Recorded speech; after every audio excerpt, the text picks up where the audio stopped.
কোনটো সময়ত গা ধুলে মন সুস্থ আৰু মস্তিষ্ক ঠাণ্ডা হৈ থাকে? মানুহৰ হজম শক্তি কেতিয়া কমি যায়? বন্ধু বান্ধৱীসকল, এনেকুৱা ধৰণৰ কেইটামান প্ৰশ্নৰ উত্তৰ আজি আপোনালোকৰ মাজলৈ লৈ আহিছো। আশা কৰিছো আপোনালোকে আজি এই ভিডিঅ'টো ভাল পাব। আজি 1 নম্বৰ প্ৰশ্নটো হৈছে ভাৰতবৰ্ষৰ আটাইতকৈ ডাঙৰ চহৰ কোনখন? আপোনালোকৰ অপচনসমূহ হৈছে ক মুম্বাই চহৰ, খ বেংগালুৰু চহৰ, গ জয়পুৰ চহৰ, ঘ উদয়পুৰ চহৰ। উত্তৰটো হৈছে ক মুম্বাই চহৰ। 2 নম্বৰ প্ৰশ্নটো হৈছে কোনটো ফল খালে দাঁত পৰিষ্কাৰ হয়? আপোনালোকৰ অপচনসমূহ হৈছে ক কল, খ আপেল, গ কঁঠাল, ঘ অমিতা।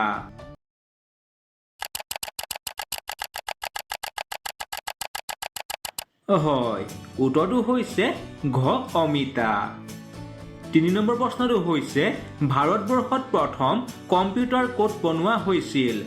আপোনালোকৰ অপচনসমূহ হৈছে ক মুম্বাই, খ বেংগালুৰু, গ জয়পুৰ, ঘ উদয়পুৰ।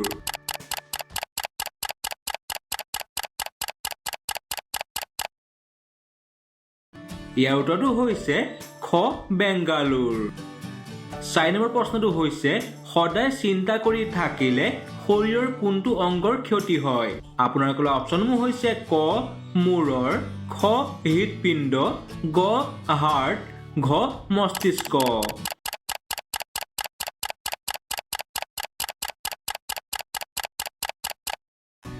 ইয়াৰ উত্তৰটো হৈছে ঘ মস্তিষ্ক।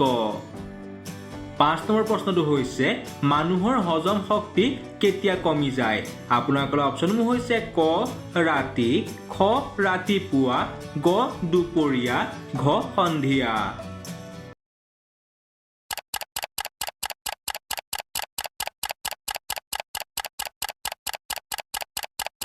উত্তৰটো হৈছে ঘ সন্ধিয়া।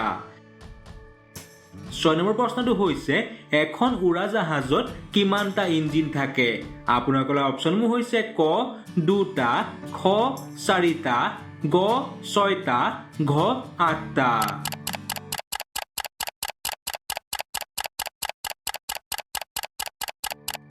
ইয়াৰ উত্তৰটো হৈছে খ 4টা। 7 নম্বৰ প্ৰশ্নটো হৈছে মানে কেইবাৰ অসম আক্ৰমণ কৰিছিল? আপোনালোকৰ অপচনসমূহ হৈছে ক এবাৰ, খ 2বাৰ, গ 3বাৰ, ঘ 4বাৰ।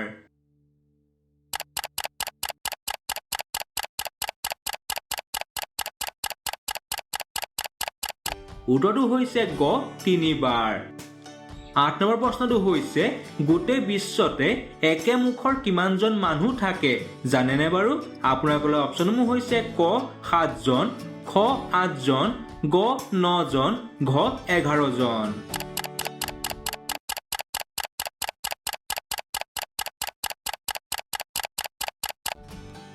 ইয়াৰ উত্তৰটো হৈছে ক 7জন। 9 নম্বৰ প্ৰশ্নটো হৈছে বছৰৰ সকলোতকৈ দীঘল দিন কোনটো? আপোনালোকৰ অপচনসমূহ হৈছে ক 19 জুন, খ 20 জুন, গ 21 জুন, ঘ 22 জুন। বন্ধু বান্ধৱীসকল, আমাৰ চেনেলটো ছাবস্ক্ৰাইব আৰু ভিডিঅ'টো লাইক কৰি দিব। ধন্যবাদ। হয়, উত্তৰটো হৈছে গ 21 জুন। 10 নম্বৰ প্ৰশ্নটো হৈছে ভাৰতবৰ্ষত কোনখন ৰাজ্যত মহিলাৰ সংখ্যা আন ৰাজ্যতকৈ বেছি?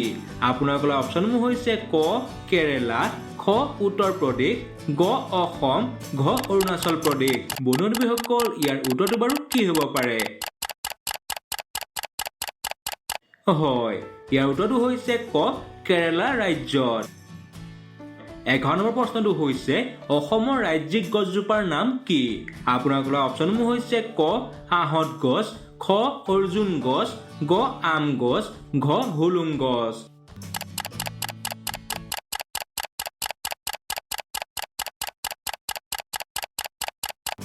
ইয়াৰ উত্তৰটো হৈছে ঘ হুলুং গছ।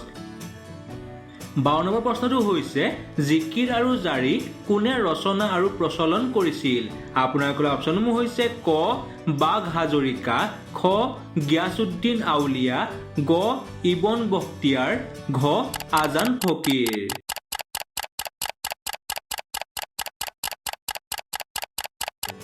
ইয়াৰ উত্তৰটো হৈছে ঘ আজান ফকীৰ। 13 নম্বৰ প্ৰশ্নটো হৈছে কি চৰাইক শান্তিৰ প্ৰতীক বুলি জনা যায় আপোনালোকৰ অপচনসমূহ হৈছে ক পাৰ খ কপৌ গ কুলি ঘ ভাটৌ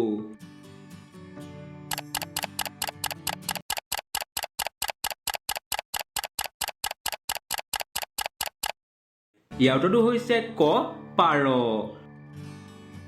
14 নম্বৰ প্ৰশ্নটো হৈছে ভাৰতবৰ্ষৰ কোহিনুৰ বুলি কোনখন ৰাজ্যক কোৱা হয় আপোনালোকৰ অপচনসমূহ হৈছে ক উত্তৰ প্ৰদেশ খ হিমাচল প্ৰদেশ গ মধ্য প্ৰদেশ ঘ অন্ধ্ৰ প্ৰদেশ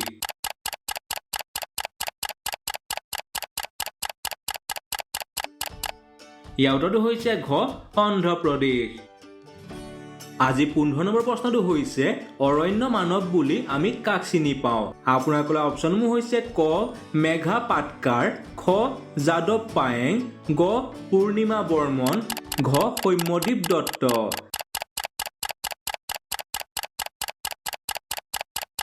ইয়াৰ উত্তৰটো হৈছে খ যাদৱ পায়েং 16 নম্বৰ প্ৰশ্নটো হৈছে অসমৰ পশ্চিম সীমাত অৱস্থিত বিদেশী ৰাষ্ট্ৰখনৰ নাম কি আপোনালোকৰ অপচনসমূহ হৈছে ক পাকিস্তান খ বাংলাদেশ গ ভূটান ঘ নেপাল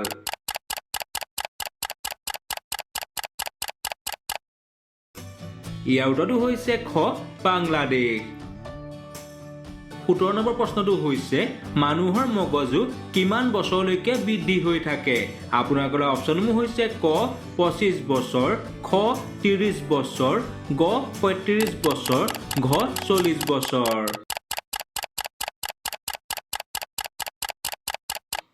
হয় উত্তৰটো হৈছে ঘ 40 বছৰ 18 নম্বৰ প্ৰশ্নটো হৈছে অসমৰ একমাত্ৰ পাহাৰীয়া চহৰখনৰ নাম কি আপোনালোকৰ অপচনসমূহ হৈছে ক গোৱালপাৰা খ কাৰ্বি আংলং গ ধুবুৰী ঘ হাফলং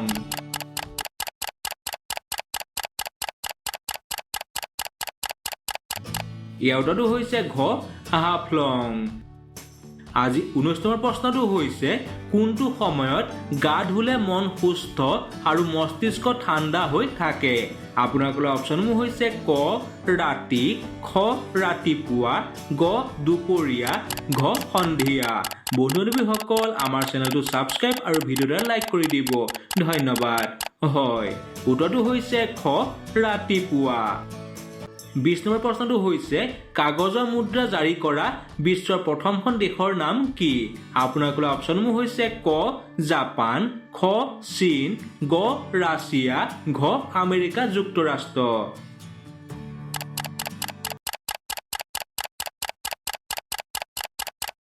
হয় ইয়াৰ উত্তৰটো হৈছে খ চীন 21 নম্বৰ প্ৰশ্নটো হৈছে পৃথিৱীৰ কোনখন দেশক সোণ আৰু হীৰাৰ দেশ বুলি জনা যায় আপোনালোকৰ অপচনসমূহ হৈছে ক ভাৰত খ দক্ষিণ আফ্ৰিকা গ ইজৰাইল ঘ নাইজেৰিয়া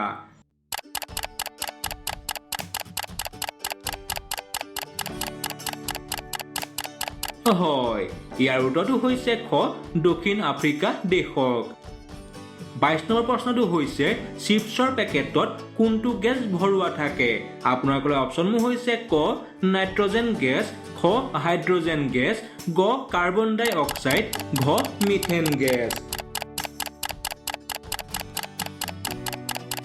ইয়াৰ উত্তৰটো হৈছে ক নাইট্ৰজেন গেছ বন্ধু-বান্ধৱীসকল আজি এই প্ৰশ্নকেইটাৰ আপোনালোকে কেইটা উত্তৰ পাৰিলে কমেণ্ট কৰি জনাই দিব নতুন এটা ভিডিঅ'ত লগ পোৱাৰ আশাৰে আজিলৈ ধন্যবাদ